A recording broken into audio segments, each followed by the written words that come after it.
जय जगन्नाथ बंधुगण आसतु देख शुणा आज श्रीमद् भागवतर एकादशतम अध्याय। कष्ट संजोगे अग्नि जेने कष्टर आकार रुघेने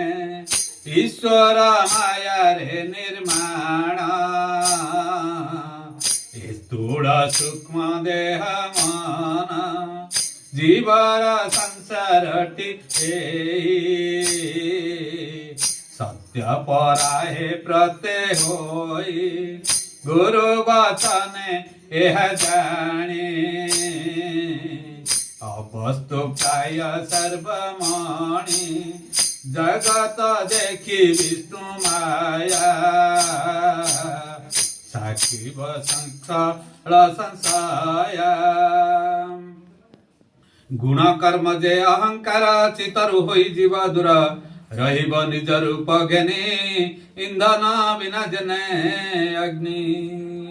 कर्म करणे फल पाई प्राणिता अवश्य भुंजाई स्वतंत्र नोहे सर्व काले दुखे ब्रह्माई सयाळे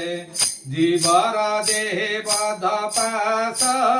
केबे नाही सुखलेसा दिगाड़ वंदन पयारे बंदी जैसाने बंदी घरे काला बंसाई दुख साही मूर्ख पंडित भेद नाही दारुण दुख सुख माणे सुख कु दुख प्रगाणे हेमंत वृथ अहंकारे जीव भ्रमाई निरंतरे से देवे दुख सुख बुधे सम्मुखे मृत्यु संगे जोधे बुद्धि विवेक ज्ञान बाळे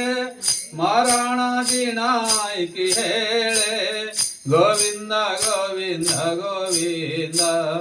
पदुगारुचि मकरांद बोलंद कवार हरि बोल।